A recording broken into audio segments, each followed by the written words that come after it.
All right, I'm going to be focusing now on removing the undercoating for my car. I've already kind of started working on it. It's nighttime now, but I was kind of tinkering around earlier today just to see if it was going to work. A couple of different methods. One is to get a heat gun or a little propane torch such as this, and then heat up the undercoating and then, you know, scrape it off from there.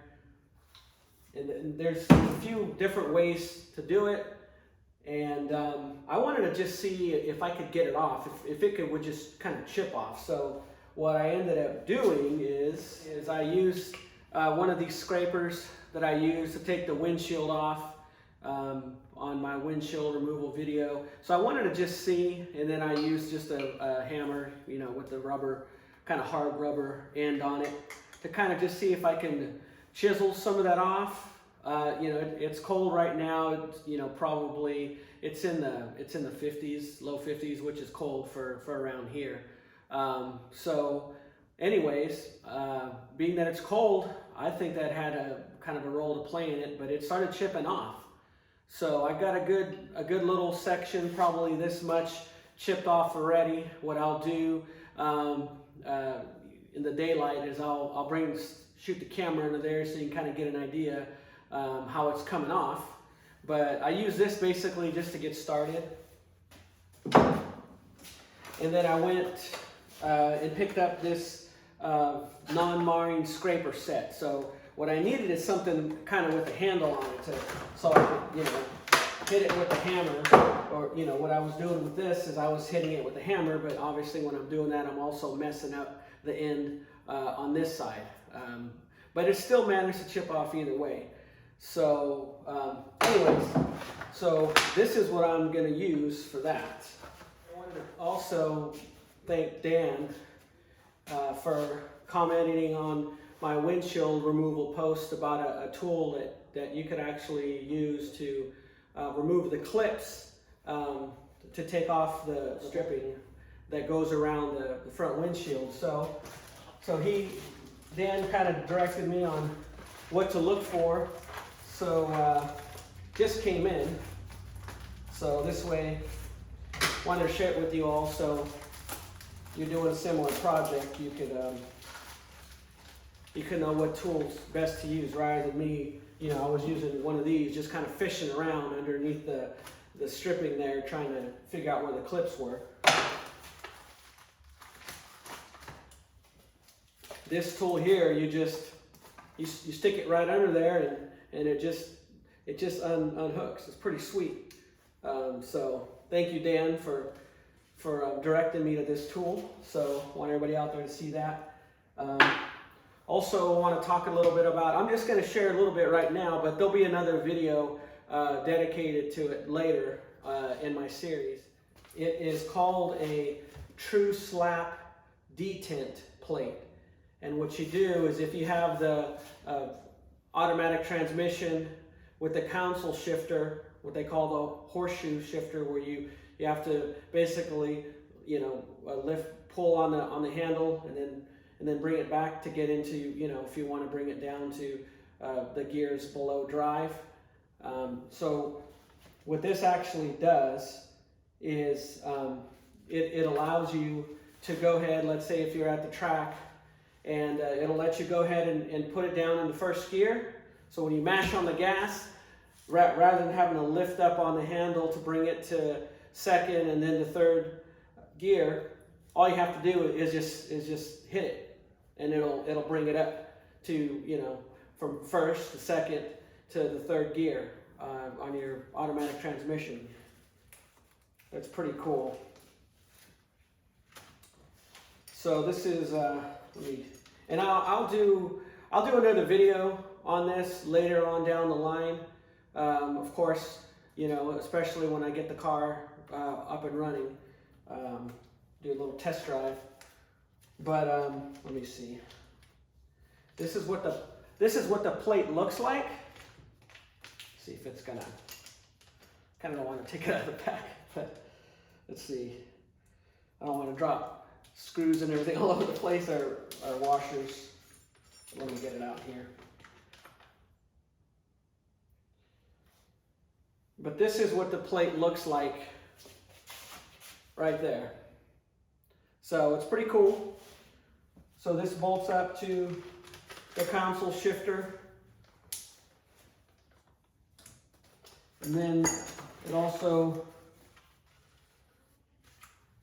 came with instructions on how to put it on and everything. And there's also a YouTube video that they have that shows you how it operates. But got instructions, and then also have a business card here that shows basically how to contact them. So it's DPJ Fabricating. So it is a true slap detent plate. It says classic and muscle car shifters. So it's made for detent plates for classic and muscle cars. So check them out, pretty cool. I'm pretty excited to get this thing put in my car. And I'm gonna be showing you here now, back to the undercoating and all that. I'll take the camera there and show you guys what it looks like. So this right here is what I've done in a couple of hours, literally. Maybe 2 hours, just taking my time. So I'm under the car right now, and I got my plastic scraper, got my hammer, and I'm gonna show you this spot here, how I'm able to chip this off. So put gloves on too, because man, I got some knuckle busters yesterday doing this without gloves, and yeah, so I'm sure everybody's familiar with knuckle busters. So I'm gonna show you guys how this comes off.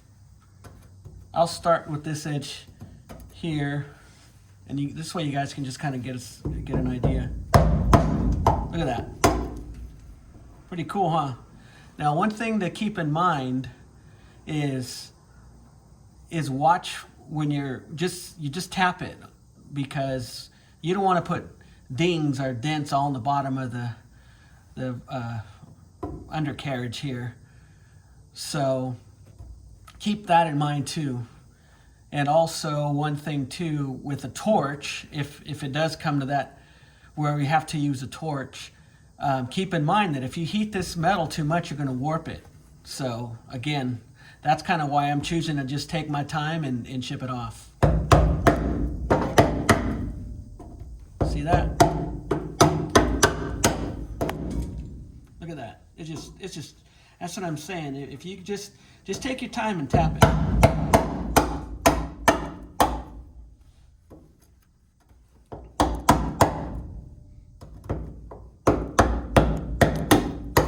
This is a frame off restoration. Some of this work is very tedious, but if you want it to come out, things to come out really clean, you're just gonna have to have patience and just take your time. Look at that, looks good.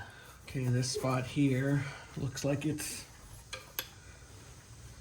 lot of it's came off. Look at that.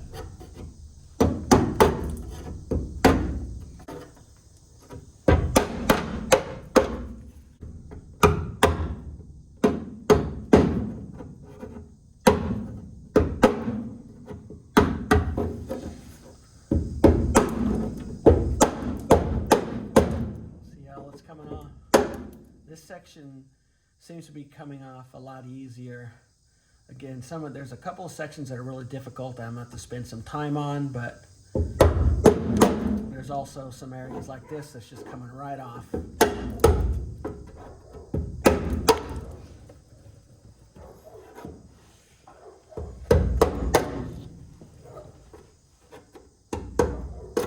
at that.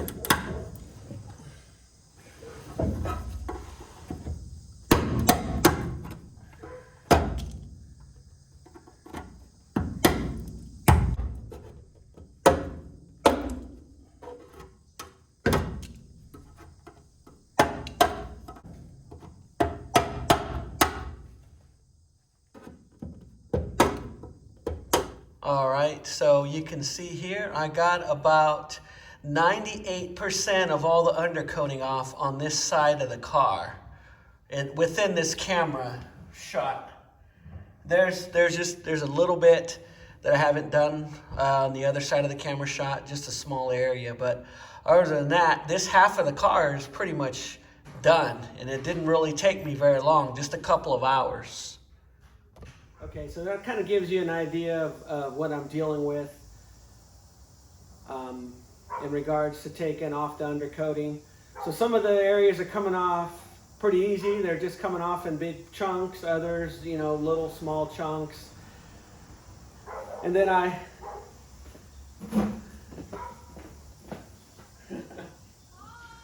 Hi, nice to see you. Sorry, that was my niece, FedEx driver, swinging by. So some of the areas came off real easy. Big chunks were coming off. Other areas, you know, little smaller pieces, and then there was others where it's literally little tiny inch by inch squares coming off, you know, just for reference. So it's just a time-consuming, tedious process, but that's just the route that I want to go, because I know if I heat it up, then I start using solvents, I'm going to smear stuff all over the place. So at least at this point, I'm going to try to get off as much undercoating as I can get off just by chiseling it off. I have a little bit of time before I go into paint, some other things I'm going to be doing before I get it into paint. So I'm on a waiting list right now for paint. I want to get as much of the undercoating off, and then I'll deal with the trouble areas that it was really difficult. Then I'll probably hit that with a heat gun and some solvents to take the rest off, and then clean everything else up on the bottom. You know, when I take it in and they for paint, you know, them having to remove the undercoating and all that, that's just going to add, you know, more to my bill. So the goal of this restoration is I'm trying to do as much work that I can myself, you know, trying to save some money. And again, for any of you out there that may be doing a restoration, you can kind of see, you know, kind of what I'm doing. You know, this way you can just do it yourself and get as much done yourself, and then the other parts that you're not able to do, you know, then you farm that out to, you know, to a professional such as paint, you know, which I don't have the skill set to do. Some of you may, so I'm pretty much doing everything that I can do with at this point, with the exception of the paint. So let me know, comment below if you have any thoughts or questions or ideas. I appreciate it. Thanks.